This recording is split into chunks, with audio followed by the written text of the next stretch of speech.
Hello everyone, আসসালামু আলাইকুম। চলে আসলাম আবারও একটা নতুন ভিডিও নিয়ে। আজকের ব্লগটা খুবই ইন্টারেস্টিং কারণ আজকে আমি আনবক্সিং ব্লগ বানাতে যাচ্ছি।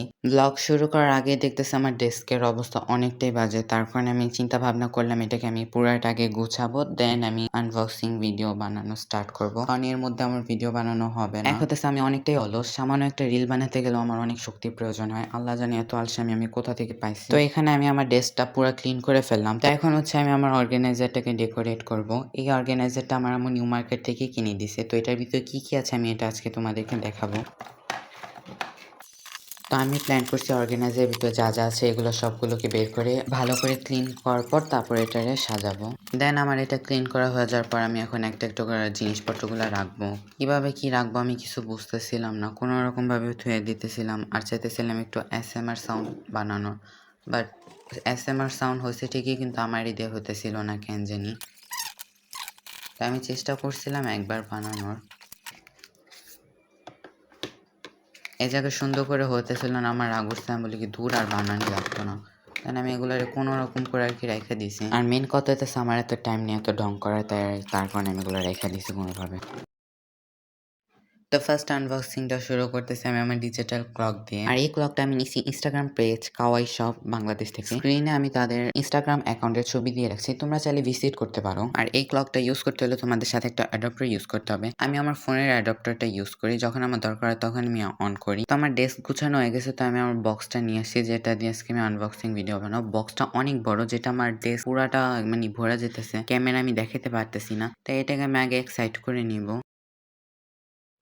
গাইস আমার মনে হতেছে আমার মনে বক্সটা কাইটেই তারপর তোমাদের একটা একটা করে প্রোডাক্ট দেখাতে হবে, কারণ বক্সটা এতটাই বড় যেটা আমি দেখাতে পারতেছি না তোমাদের। তো আমি প্ল্যান করলাম এক কাজ করে এভাবে এটাকে রাখি, তারপর বাকিটা যেভাবে কাট করতে পারি। এখানে কোনো রকম ভাবে কাট করছি, নিচে নামায় দেন এটাকে আমি পুরাটা কাট করে ফেলছি। গাইস ফাইনালি এটাকে কোনো রকম ভাবে এখান দিয়ে কাট করে ফেলছি। এখন এটাকে আমি নিচে নামায় ফেলবো, কারণ এটার ভিতরে অনেক কিছু আছে যেটা আমি তোমাদেরকে এটা থেকে বের করে একটা একটা করে দেখাবো। তো বক্সটা ওপেন করার পর দেখতেছি এটার ভিতরে অলরেডি ২টা বক্স দেওয়া আছে। যাক ফাইনালি আমার আশা পূরণ হলো ভাবে কাট করার। তো বক্সটা ওপেন করতে আমি ৩টা বই পেয়ে গেলাম। তো এখানে ২টা বই হচ্ছে সকাল সন্ধ্যা দোয়া ও জিকির, আরেকটা হচ্ছে হিস্টন মুসলিমের বই। আর এখন আমি যে প্রোডাক্টগুলো দেখাইতেছি এগুলো আমি প্রত্যেকটা জিনিস রকমারি নামের একটা ওয়েবসাইট আছে, সেই ওয়েবসাইট থেকে নিছি। তাদের ওয়েবসাইটের লিঙ্ক আমি ডিসক্রিপশন বক্সে দিয়ে দেবো, তোমরা চাইলে ভিজিট করতে পারো। আর আমি তোমাদেরকে প্রথমেই দেখাইছিলাম আমার ফার্স্ট ব্লগে আমি তাদের থেকে প্রোডাক্ট নিয়েছিলাম, ছবি আঁকার জিনিসপত্র। তো নেক্সট প্রোডাক্টগুলো হচ্ছে আমার আপুদের। এখানে কি কি নেওয়া হয়েছে আমি তোমাদের একটা একটা করে দেখাইতেছি। তো প্রথমে পেয়ে গেলাম সানস্ক্রিন। এই সানস্ক্রিনটা অনেক ভালো, যেটা আমার আপুরা বলছে। আমি এটা ইউজ করি না, তাই এটার রেজাল্ট আমি বলতে পারবো না ঠিকভাবে। আর এটার প্রাইসটা আমার ঠিকঠাক মনে নেই। আর একটা হইতেছে মেকআপ ব্রাশ, এটা আমার আপু নিছে। এই মেকআপ ব্রাশটা হাতে পাওয়ার পর আমার কেন জানি ভালো লাগতেছে না, কারণ এটা আমি ফোনে যখন দেখছি এটা অনেক বড় ছিল। এটা আমার আপু নিছে, বলছে এত কম প্রাইসে এটা যেহেতু দিতেছে তাহলে এটা আমরা নিয়ে নিই। এটা প্রাইস ছিল ১৮১ টাকা। তো আমাদের নেক্সট প্রোডাক্ট হচ্ছে মামা এক্স ফেস ওয়াশ। প্রাইসে এই ফেস ওয়াশটা ভালো, এটাই আমরা ইউজ করি।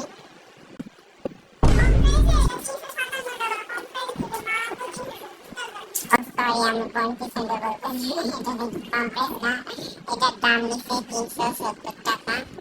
দেন নেক্সট প্রোডাক্ট হইতেছে হট ওয়াটার ব্যাগ। এই ব্যাগটা অনেকটাই ভালো ছিল, এটার কোয়ালিটিটাও অনেকটাই ভালো, প্রাইস অনুযায়ী জিনিসটা ঠিক আছে।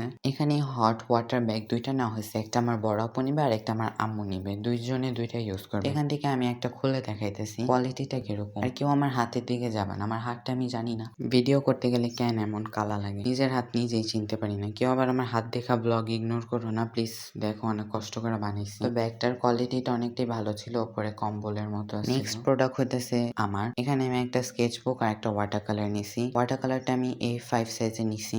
আরেকটা স্কেচ বুক নিছি, এটার সাইজ হইতেছে A4 সাইজ। এটার ভিতরে ১০০টা পেজ আছে, এটা অনেক ভালো কোয়ালিটি। এটা আমি একটা রিলের মাধ্যমে তোমাদের দেখাই দিব। অলরেডি আমি রিল আপলোড করতেছি, এটাতে ছবি আর এটা প্রাইস আমার ঠিকঠাক মনে নেই, তাই আমি তোমাদের বলতে পারিনি। তো নেক্সট হইতেছে এই বড় বক্স। তো সেকেন্ড বক্স হইতেছে এটা আমার আম্মুর প্রোডাক্ট। চলো দেখা যাক এটার ভিতরে কি আছে। তো ফার্স্ট এটা ওপেন করে নিব আমরা। ওপেন করার মতো কি যেন লোহার মতো শক্ত টক্ত কি জানি দেখলাম, আমার মাথার উপরে দিয়ে যেতেছে। ভাবতেছিলাম জিনিসটা কি, দেন এটা সাইডে আনার পর বুঝতে পারলাম এটা হচ্ছে একটা র্যাক, যেটাতে থালা বাসন রাখে। তো এটা আমার আম্মুর নাকি অনেক পছন্দ হয়েছে। তো এটা আমি জানি না কেমনে সেট করতে হবে বা কি, আমার কোনো আইডিয়া নেই। তো এটার সাথে একটা বই দিয়েছিল, বই দেখে দেখে করতে হবে। তো এটা আমার আপু গিয়ে সেট করে ফেলছে। এটা আমি অন্য কোনো ভিডিওতে দেখাই দিব না যে এটা সেট করার পর কেমন লাগতেছে। আর এটার সাথে ৩ টা প্লেট দিয়ে দিছে যেটা ওই র‍্যাকের নিচে থাকবে।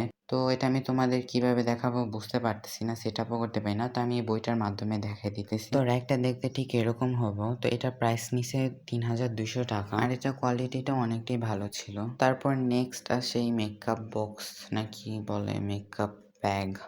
যাই হোক এগুলো আমি জানি না এগুলোর কি বলে না বলে। ব্যাগটা ছিল ওয়াটারপ্রুফ। এটা আমার আপু নিছে যাতে এটার ভিতরে কসমেটিক আইটেম এগুলা রাখতে পারে। তো আমি এটা চেক করতেছিলাম এটা কিভাবে ওপেন করে। দেন এটার ওপেন করলাম। আর কোয়ালিটি তেমন একটা ভালো লাগতেছিল না। বাট সেই হিসেবে আবার ভালোও লাগতেছে। মোটামুটি মানে মাঝামাঝি। যেমনটা এক্সপেক্ট করছিলাম তেমনটা পাইনি। আমার আপু কিছু বলে নাই। এই কথাটা আমি বলতেছি কারণ আমি যেমনটা ফোনে দেখছি তেমনটা একদমই মিল পাইতেছি না। আর এটা প্রাইসটাও একটু আমার বেশি লাগতেছে কারণ এটা ৳280 রাখা হইছে। তো যাই হোক আলহামদুলিল্লাহ যা পাইছি ভালো পাইছি। এটা দিয়ে শুকরিয়া। আর আমার এখানে বড় আপু বসে, বসে পেইন্টিং করতেছে। আমার বড় আপুর পেইন্টিং করতে অনেক ভালো লাগে। মাশাআল্লাহ দিলে আমার আপু অনেক সুন্দর, সুন্দর পেইন্টিং করতে পারে। এটা এখনো কমপ্লিট হয়নি। আমি তোমাদের নেক্সট ভিডিওতে দেখাই দিব যদি এটা কমপ্লিট হয়ে যায়। আর স্কেচ করা আমি আমার বড় আপু থেকে শিখেছি। কারণ আমি যখন ছোট ছিলাম তখন আমার বড় আপু অনেক স্কেচ করতো। এখন বর্তমানে করে না। এখন পেইন্টিং করতে ভালো লাগে। তোমরা আবার ভাবতে পারো আমি হয়তোবা স্কেচ করার জন্য আলাদা কোনো জায়গায় শিখা ট্রাই করি বা কিছু। তেমন কিছু না। আমি আমার বড় আপু থেকে দেখে, দেখে শিখছি। আজকের জন্য এখানেই বিদায় নিচ্ছি। দেখা হবে নেক্সট ভিডিওতে। আর আমার চ্যানেলে যদি নতুন হয়ে থাকো তাহলে অবশ্যই একটা সাবস্ক্রাইব করে দেবে। Thank you for watching. আল্লাহ হাফেজ।